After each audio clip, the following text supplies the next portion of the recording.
मित्र हो, नमस्कार. मी संजय सोनवणे.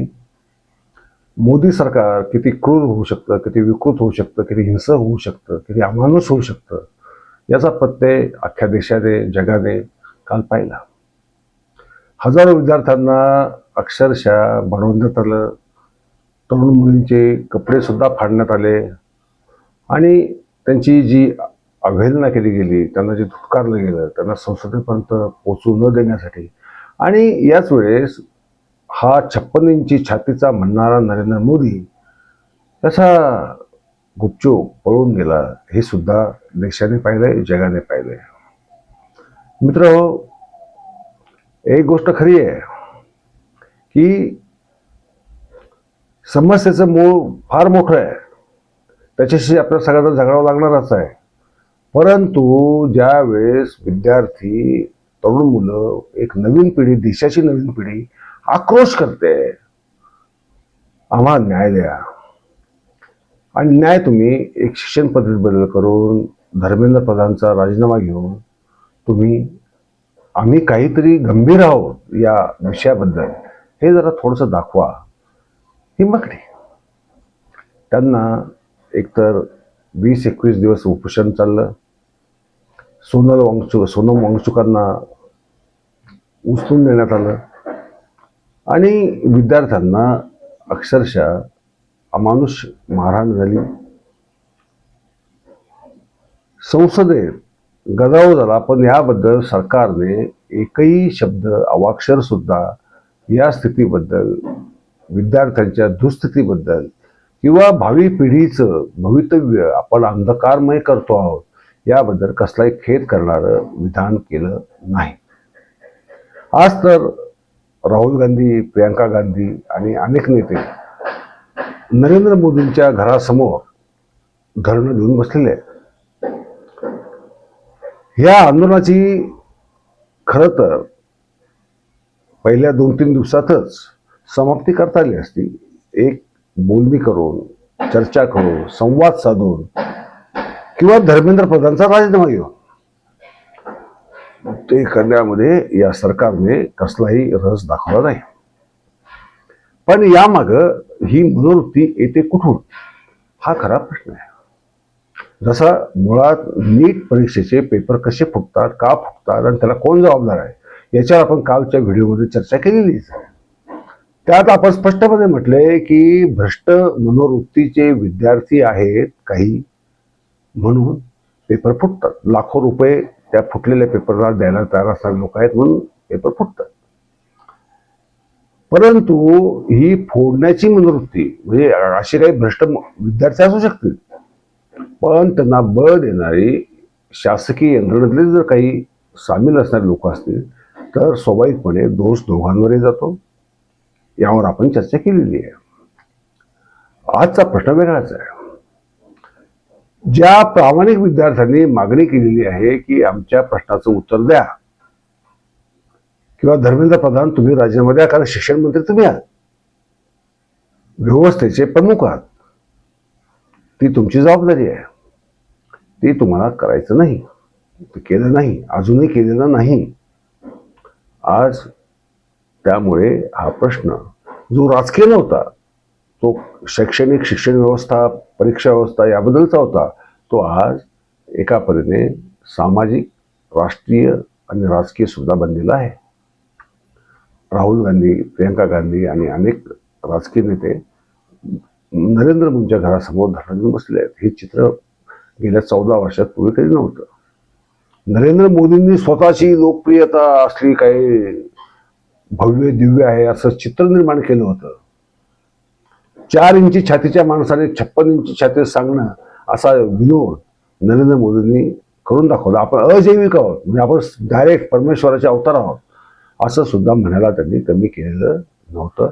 आणि तो त्यांचा मगरुरी, त्यांचा तो गर्व आणि अमित शहाचा सुद्धा तो त्यांच्या प्रत्येक देहबोलीतनं झळकत होता. हे अख्ख्या देशाने पाहिलं. परंतु जगात कुणी अवतार असत नाही, असू शकत नाही. माणसंच असतात. राम असतील, कृष्ण असतील, जे काही अवतार आतापर्यंत होऊन गेले म्हणतात आपण, ते सगळे माणसंच होते. त्यांना माणसाप्रमाणेच मरावं लागलेलं आहे. कुणी अजरामरतेचा वरदान घेऊन आलेला नाही, मोदी सुद्धा अर्थातच नाही. मग हे काय चाललंय? हे चाललंय आपलं वैदिक आयडिओलॉजी जी आहे संघाची, की वैदिक तत्वज्ञान, वैदिक वर्चस्व हे अखिल भारतीय समाजावर लादण्यासाठी काय काय करताना शक्य आहे ते सगळं करायचं. उदाहरणार्थ पुण्याचंच पहा. पुण्यात जगन्नाथ रथ यात्रा, त्यासाठी पुणे पोलिसांनीच मार्ग निर्धारित करून दिला, वाहतूक व्यवस्था बदलली. त्यांना 144 कलम किंवा काही जे कलम लावण्याची जमावबंदी बदलची ती लावली नाही. परंतु जे विद्यार्थी बालगंधर्व रंगमंदिराच्या चौकामध्ये या विद्यार्थ्यांच्या आंदोलनाला सपोर्ट करण्यासाठी गोळा झाले, त्यांना मात्र ते जमावबंदीचं कलम दाखवून अनेकांना अटक केली, नंतर सोडून झाला वेळ. परंतु त्यांच्यावर बंधने घातली. दुसरी गोष्ट अशी, ही दडपशाही, ही हुकुमशाही, ही वर्चस्ववादाचं एक लक्षण आहे. आम्ही म्हणू तोच कायदा, आम्ही म्हणू तीच घटना, आम्ही म्हणू तेच घटनेतली कलम आम्हाला मान्य आहेत, आम्ही म्हणू ती कलम आम्हाला मान्य नाहीत, आम्ही ती मानणार नाहीत, असली मुजोरी चालू आहे. हे संसद अधिवेशन विद्यार्थ्यांचे खरं तर आभारच मानायला पाहिजेत, कारण त्यांनी एका फार महत्वाच्या विधेयकाला रोखून ठेवण्यामध्ये नकळत का होईना हातभार लावलेला आहे. ते विधेयक कोणतं होतं की परिसीमन, म्हणजे लोकसंख्येप्रमाणे मतदारसंघ रिऑर्गनाईज करणं. म्हणजे मतदारसंघाची संख्या 850 पेक्षा जास्त जाईल, 800-850 खासदार होतील, आणि लोकसंख्येचं प्रमाण ह्या उत्तर भारतातच गाय पट्ट्यातच एवढं आवाढव्य आहे की तिथले खासदारांची संख्या होणार जास्त, दक्षिणेतल्या खासदारांची संख्या होणार कमी. म्हणजे जे उत्तरेचं दक्षिणेवरचं आधिपत्य गाजवायचं कारस्थान रामायण काळापासून वैदिकांनी आपल्या तत्वज्ञानात, विचार पद्धतीत राबवलेलं आहे, ते अभियान या रूपाने का होईना ते सत्य करणं हा BJPचा खरा अजेंडा. एक देश एक निवडणूक, बघा यांचं काय, एक देश एक निवडणूक, एक देश एक धर्म, एक देश एक भाषा, हिंदी भाषा लादायची आहे. आपले मुख्यमंत्री देवेंद्र फडणवीस एकदा म्हणाले की हिंदी ही ज्ञान भाषा आहे. आता यांना हा दिव्य साक्षात्कार कसा झाला हे देवेंद्र आहेत ना, त्या देवेंद्राला माहिती असेल, मला माहित नाही का, तुम्हालाही माहित नसणार. पण हे उत्तरेचं वर्चस्व म्हणजे आपण हनुमान चालिसा पडायचा, राम राम नाही म्हणायचं, जय श्रीराम म्हणायचं, हा जो सांस्कृतिक अतिक्रमण, सांस्कृतिक दहशतवाद, मी त्याला दहशतवादच म्हणतो, हा दहशतवाद राबवण्यासाठी, अंमलात आणण्यासाठी याचे कसोशीने प्रयत्न सुरू आहेत. आणि याची सुरुवात कोणी केली? खरं यांचं तत्वज्ञान लिहिणारे लोक दोन, एक गोळवळकर गुरुजी, दुसरे दीनदयाळ उपाध्याय. तुम्ही दीनदयाळ उपाध्यायांचं एकात्म मानव हे पुस्तक वाचलं पाहिजे. कशासाठी वाचलं पाहिजे की मुळात यांचा अजेंडा काय आहे आणि ते कोणत्या दिशेने पुढे निघाले आहे. यांना राज्य नको आहे म्हणून राज्यांचे अधिकार कमी कमी कमी करत कसं नाहीचं हे सध्याचं BJP सरकार गेली 14 वर्ष पाहतच आहे. राज्यांचे अनेक अधिकार काढून घेतले किंवा कमी केले किंवा त्याच्यावर बंधन आणले. सहकार सारखं क्षेत्र सुद्धा जे राज्यांच्या अधीन होतं ते केंद्राच्या अधीन करण्यात आलं. असं का होतं? याचं कारण असं आहे की यांना यांचा वैदिक अजेंडा राबवायचा आहे आणि त्यात ज्ञान ही गोष्ट कुठंच बसत नाही. कारण वैदिक आणि ज्ञान हे दोन शब्दांमध्ये काडीतकं साम्य नाही. लक्षात घ्या, यांचं वैदिक ज्ञान काय? वैदिक गणित, वैदिक विज्ञान, वैदिक भाषा, वैदिक संस्कृत वगैरे वगैरे, की जे सगळं आमच्या वेदात होतंच. म्हणजे ब्रह्मास्त्र होती, प्लास्टिक सर्जरी होती, विमानं होती, अमुक ढमुक. इस्रोचे 100-125 शास्त्रज्ञांना राजीनामा द्यावा लागला आहे का? कारण इस्रोमध्ये सुद्धा हे वैदिक ज्ञानाचा एवढा काही भडीमार होतोय की जे शास्त्रज्ञ आहेत ज्यांना माहिती आहे की यात काय तथ्य नाही, हे असू शकत नाही, ते पुराव्याने सिद्ध पण होऊ शकत नाही, गणिताने तर नाहीच नाही, अशा गोष्टी जर आपल्याला लोकांसमोर राबवायचे असतील तर हे क्षेत्र सोडून दिलेलं परवडलं असं शास्त्रज्ञांना, जे खरोखर जेन्युइन शास्त्रज्ञ आहेत त्यांना वाटणं स्वाभाविक आहे. प्रमुखपदी मात्र नेमणूक कोणाची असते? ज्यांना वैदिक सायन्स मान्य आहे असेच लोक तिथे लोकांनी बसवले जातात. स्वाभाविक आहे, बाकीच्यांची कुचंबणा होणं अत्यंत स्वाभाविक आहे. येथे गोमूत्रावर संशोधन करण्यासाठी कोट्यवधी खर्च करण्यासाठी केले जातात आणि रघुनाथ माशेलकर सारखे स्वतःला शास्त्रज्ञ समजणारे लोक गोमूत्रावर संशोधन करतात. यासारखी विनोदी गोष्ट या जगाने पाहिली नसेल, एवढी अवैज्ञानिक गोष्ट जगाने पाहिली नसेल, परंतु ते केलं जातं. म्हणजे ज्ञानाचा आत्माच मारला जातोय ज्या देशामध्ये, त्या देशामध्ये विद्यार्थ्यांनी काय शिकायचं तर अभ्यासक्रमात जर बदल केले जातील त्याप्रमाणे, की आता इंजिनिअरिंगचा अभ्यासक्रम असो, मेडिकल सायन्सचा अभ्यासक्रम असो किंवा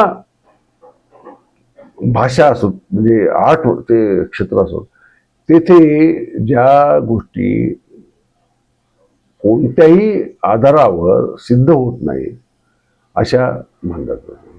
इतिहासात पाहते, इतिहासात एवढं यांनी वाटोळ केलंय की जी सरस्वती नदी भारतातली नाही, घग्गर नदी सरस्वती नाही, हे अत्यंत जगभरच्या संशोधकांनी त्या नदीच्या पात्रामध्ये संशोधन करून वारंवार सिद्ध केलंय, तरी ती सरस्वती घग्गर नदी सरस्वती आहे. आणि नामकरण सिंधू सरस्वती संस्कृती असं केलं जातं ना, अभ्यासक्रमात ते येतं. म्हणजे आजच्या विद्यार्थ्यांसमोरची आव्हानं डबल आहेत. पेपर फुटी हा एक भाग झाला, ते जाऊ द्या. त्याच्याही पेक्षा महत्वाचा प्रश्न हा आहे की विद्यार्थी शिकतायत काय, ते उत्तर काय देणार आणि त्यांना मार्क कशावर मिळणार. लक्षात घ्या, हा फार महत्वाची गोष्ट आहे. मला जर उत्तर इतिहासाचं द्यायचं झालं आणि मी लिहिलं की समजा सरस्वती नदी घग्गर हे सिद्ध होत नाही आणि त्याच्या विरुद्ध झालं हे पुरावे आहेत, तर मला 1 मार्क सुद्धा मिळणार नाही, 0 किंवा वजा मार्क मिळतील, उणे मार्क. कारण का? अभ्यासक्रमात यांनी दिलंय की सिंधू सरस्वती घग्गर नदी ही सरस्वती आहे, आर्य भारतातलेच आहे, ते बाहेरून आलेले नाही आहेत.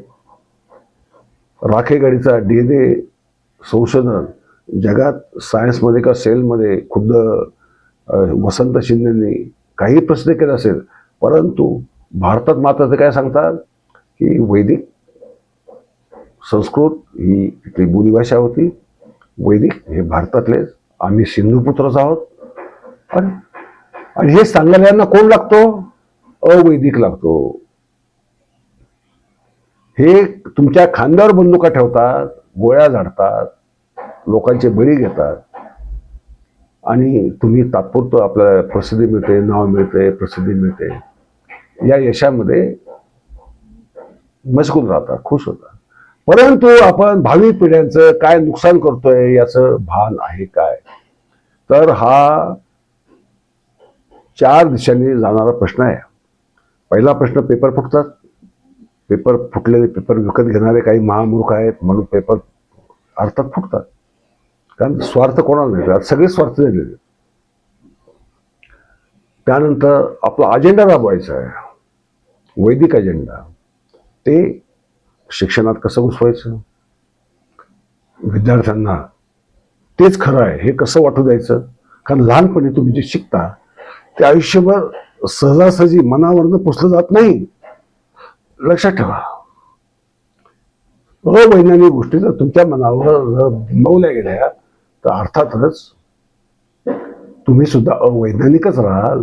तुम्ही चिकित्सक, प्रश्न विचारणारे आणि स्वतःचे संशोधन करणारे विद्यार्थी बनू शकत नाही. कारण तुम्ही संशोधन जरी केलं तर चौकटीतच करणार, त्या चौकटीचं संशोधन होणार ना. मग हे आपण बदलायचं कसं, यावर गंभीरपणे विचार झाला पाहिजे.